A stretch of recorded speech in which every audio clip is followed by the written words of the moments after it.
Bapak Ibu saudara sekalian, selamat pagi, selamat berjumpa. Saya ingin menyampaikan renungan pendek seperti biasa di pagi hari sebelum kita masuk dalam berbagai aktivitas kehidupan. Kali ini saya beri tema kepanikan yang menghancurkan masa depan. Teksnya diambil dari 1 Samuel pasal 13 ayat 13-14. Berbunyi demikian. Kata Samuel kepada Saul, perbuatanmu itu bodoh. Engkau tidak mengikuti perintah Tuhan Allahmu yang diperintahkannya kepadamu.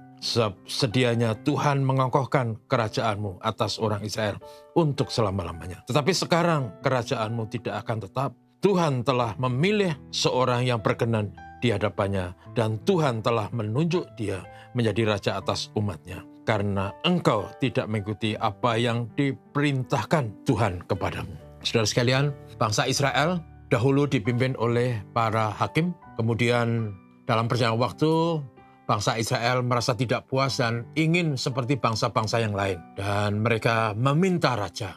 Maka boleh dikatakan bahwa sistem pemerintahan yang ada kemudian beralih dari sistem pemerintahan teokrasi di mana Tuhan sendiri menjadi raja atas umatnya, kemudian diganti menjadi sebuah kerajaan di mana bangsa Israel kemudian dipimpin oleh seorang raja. Dan alasannya adalah karena bangsa Israel ingin menjadi sama seperti bangsa-bangsa yang lain. Kemudian dipilihlah raja pertama bernama Saul, yang dipilih dengan berbagai kelebihan secara fisik dan berbagai hal yang sebenarnya sangat luar biasa. Sesungguhnya Saul adalah seorang yang cerdas, seorang yang punya kapasitas, seorang yang punya kemampuan untuk memimpin.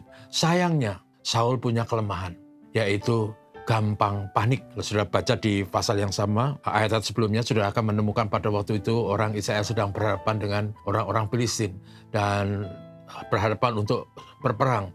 Pada waktu situasi itu dihadapi oleh Saul, Saul menjadi ketakutan, dia menjadi panik, dia lupa bahwa dia adalah orang yang dipilih Tuhan, dia lupa bahwa Tuhan sanggup menolong dia, dia lupa bahwa umat Israel pasti bisa menghadapinya. Bukan karena umat Israel hebat, tapi karena Tuhan yang membelanya. Sayangnya Saul lupa dan dia menjadi panik. Akhirnya dia kemudian pada waktu itu minta supaya diberikan kepadanya kesempatan untuk melayani, mempersembahkan korban bakaran. Yaitu sebenarnya suatu ritual yang hanya boleh dilakukan oleh seorang imam. Sedangkan raja tidak diizinkan. Yang konyol adalah karena situasi yang membuat dia panik. Walaupun Samuel sudah berjanji akan datang, walaupun sedikit terlambat.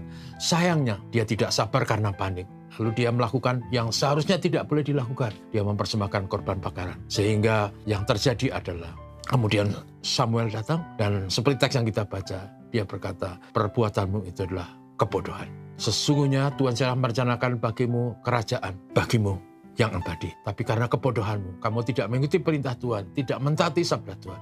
Kau telah melakukan kebodohan. Maka Tuhan telah memilih orang lain yang lebih berkenan untuk menjadi raja menggantikan kamu. Saudara, yang saya lihat adalah bahwa kepanikan itu mendorong Raja Saul melakukan kebodohan. Dan kebodohan yang dilakukan itu kemudian membuat dia kehilangan masa depan sebagai raja. Dan dalam hidup ini ada kesulitan, ada persoalan, ada tantangan. Jangan panik, percayalah pada Tuhan. Berdoalah dan hadapi dengan iman. Maka pasti ada jalan keluar. Panik membuat orang kehilangan pikiran sehat dan akhirnya gagal menghadapi kenyataan. Tuhan berkati kita, mari kita pulang. Bapak terima kasih, kami bersyukur untuk teladan yang kami bisa pelajari. Seorang raja yang panik, yang akhirnya kehilangan masa depan. Tolong juga supaya pada waktu kesulitan, tantangan, pergumulan kami hadapi. Jangan biarkan kami panik. Kami harus belajar dari situasi yang dihadapi Raja Saul. Untuk kami tidak panik, bersandar berserah, dan menghadapi realita dengan iman kepada Tuhan. Terima kasih, tolong kami semua, berkati kami semua. Terima kasih Tuhan Yesus. Amin. Selamat pagi.